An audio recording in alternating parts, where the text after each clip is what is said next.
ఓం అవిద్యానామంతస్థిమిరమిహిరద్వీపనగరీ జడానాం చైతన్యస్తవకమకరందశ్రుతిఝరీ దరిద్రాణం చింతామణిగుణనికా జన్మజలధౌ నిమగ్నానాం దంశామురరిపువరాహస్య భవతి శుక్లాంబరధరం విష్ణుం శశివర్ణం చతుర్భుజం ప్రసన్నవదనం ఛాయేత్ సర్వవిఘ్నోపశాంతయేత్ వందే గురుపదద్వంద్వమవాన్మానసగోచరం రక్తశుక్లప్రభామిశ్రమతర్క్యం త్రిపురం మహః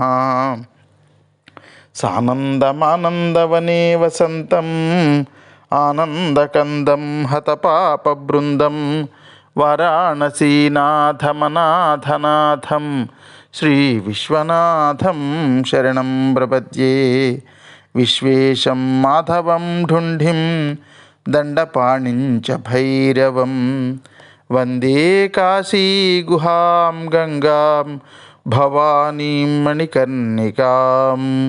హర నమః పార్వతీపతయే. హర హర మహాదేవ శంభో శంకర. నిన్నటి రోజున మనం కథాభాగాన్ని ముగించుకునేసరికి శివశర్మ అక్కడ గంగా తీరంలో ఉన్నటువంటి ఆ శివ మందిరంలోకి వెళ్ళి ఒక పాత్ర నిండా పాయసం ఉంటే ఆ పాయసం తాగి ఆ బంగారు పాత్ర అమ్ముకుని వచ్చిన డబ్బుతో మళ్ళీ జూదం ఆడుకోవచ్చు అని లోపలికి వెళ్ళి చూసేసరికి దీపం కొండెక్కిపోతూ ఉంటే పక్కనున్నటువంటి నెయ్యి తీసి నెయ్యి పోసి తన ఒంటి మీద ఉన్నటువంటి వస్త్రాన్ని చింపి ఒత్తిగా చేసి ఆ లింగోద్భవకాలం దాటిన తర్వాత ఉపవాసం ఉండి ఆ రోజు జాగరణతో ఉండి లింగోద్భవకాలం దాటిన తర్వాత ఆ దీపాన్ని వెలిగించడం అనేటటువంటి యాదృచ్ఛికంగా చేశాడు. ఇప్పుడు ఆ కాంతితో పాత్రను చూశాడు.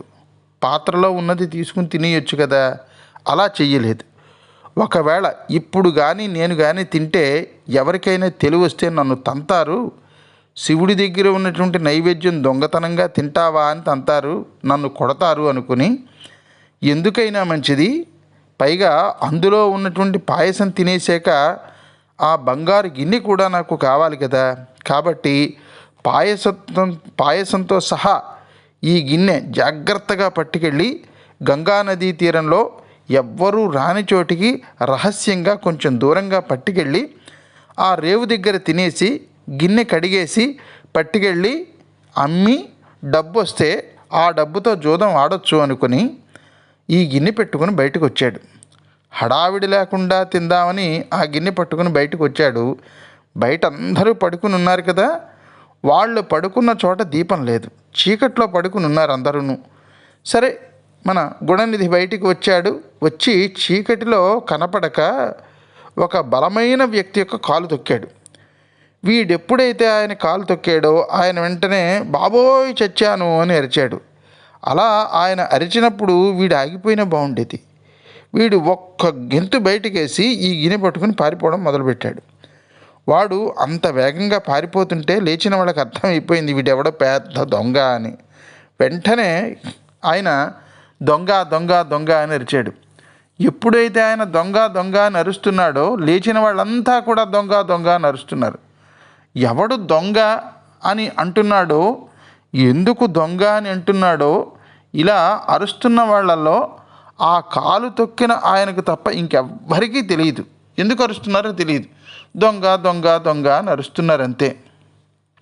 అయితే అలా అరుస్తుంటే గుణనిధి కంగారు పడిపోయి ఇంకా పరిగెత్తడం మొదలుపెట్టాడు.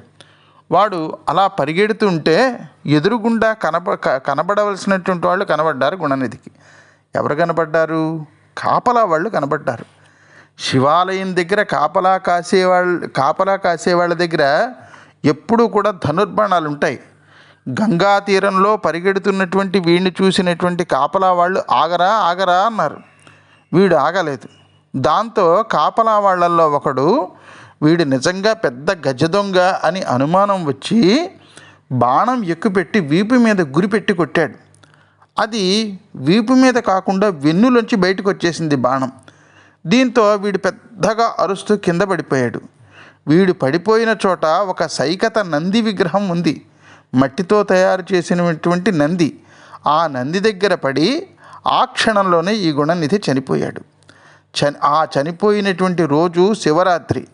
రోజంతా ఉపవాసం చేశాడు, రాత్రంతా జాగారం చేశాడు, శివనామస్మరణ చేశాడు, శివభక్తుల మధ్య గడిపాడు, నుదుటన విభూది పెట్టుకుని ఉన్నాడు.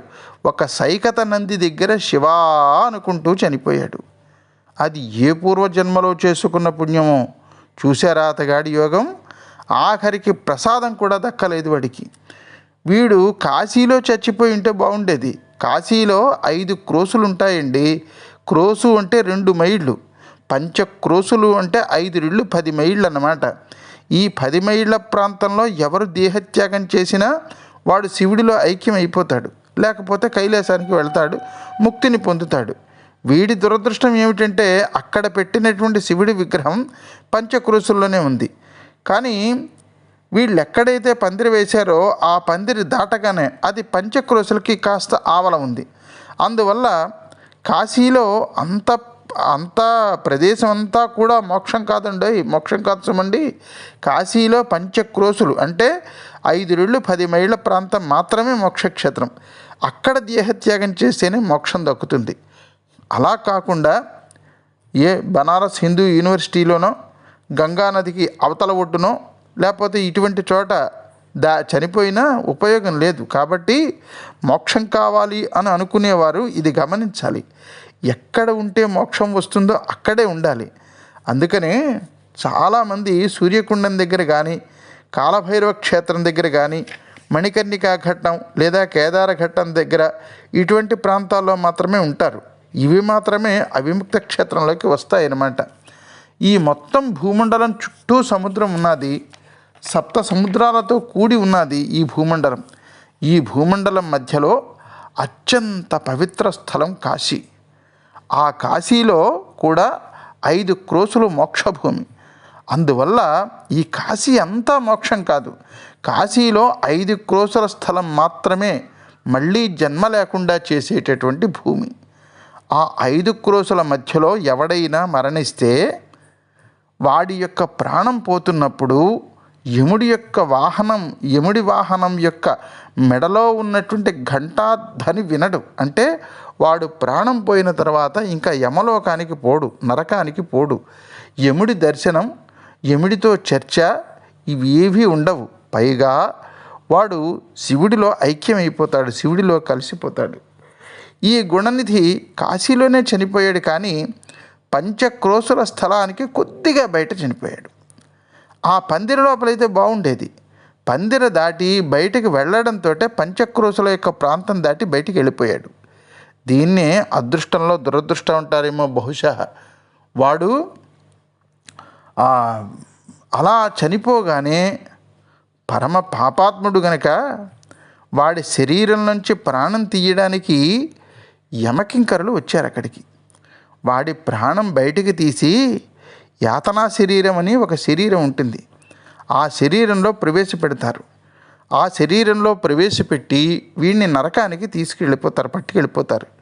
వాడికి అప్పుడు నరకంలో తీసుకువెళ్ళిన తర్వాత అక్కడ శిక్షలు విధిస్తారు. ఈ లోపున కాపలా వాళ్ళు ఈ చనిపోయినటువంటి శవం దగ్గరికి వచ్చి, అరే ఎంత పని అయ్యింది, వీడు దొంగాడు కాదు, పాపం ఏదో అన్నం కోసం వచ్చినట్లున్నాడు, నిన్న నుంచి అందరినీ అన్నం ఎప్పుడు పెడతారండి అని అడుగుతున్నాడు, మనతో పాటే కూర్చుని భజన కూడా చేశాడు, పాపం ఆకలికి తట్టుకోలేక ఈ గిన్నె పట్టుకుపోయి ఉంటాడు, మనం తొందరపడి బాణప్రయోగం చేసేసాం అనుకున్నారు. ఏమనుకున్నా చనిపోయాడు కదా, ఇంకేం చేయలేం కదా. వీళ్ళు ఇలా జాలి పడుతుంటే అక్కడ యమకింకర్లు వీడి ప్రాణం తీస్తుంటే భయపడిపోయేట ఒక్కసారి. యమకింకర్లను చూసి, ఎందుకంటే యమకింకర్లు చాలా భయంకరంగా ఉంటారు. నల్లటి శరీరాలతో, చింతనిప్పుల్లాంటి ఎర్రటి కళ్ళతో, నెత్తి మీద కొమ్ములతో, భయంకరమైనటువంటి ఆకారంతో దర్శనమిస్తారు. ఎందుచేతను అంటే ఈ చనిపోయినటువంటి వాడు పాపాత్ముడు గనుక. అదే యమభటులు పుణ్యాత్ములకైతేనండి చాలా అందంగా కనిపిస్తారు. వీడి కళ్ళకి మాత్రం భీకరాకరంతో దర్శనమిస్తే వాడు గజగజ వణికిపోతూ ఉండగా అదే సమయానికి అక్కడికి ఇద్దరు శివకింకరులు వచ్చారు. తర్వాత జరిగినటువంటి కథాభాగం మనం రేపటి రోజున శ్రద్ధగా వినే ప్రయత్నం చేద్దాం భక్త మహాశైలారా.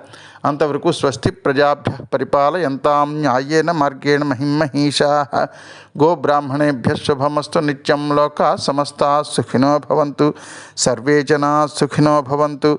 హర నమః పార్వతీపతయే. హర హర మహాదేవ శంభో శంకర.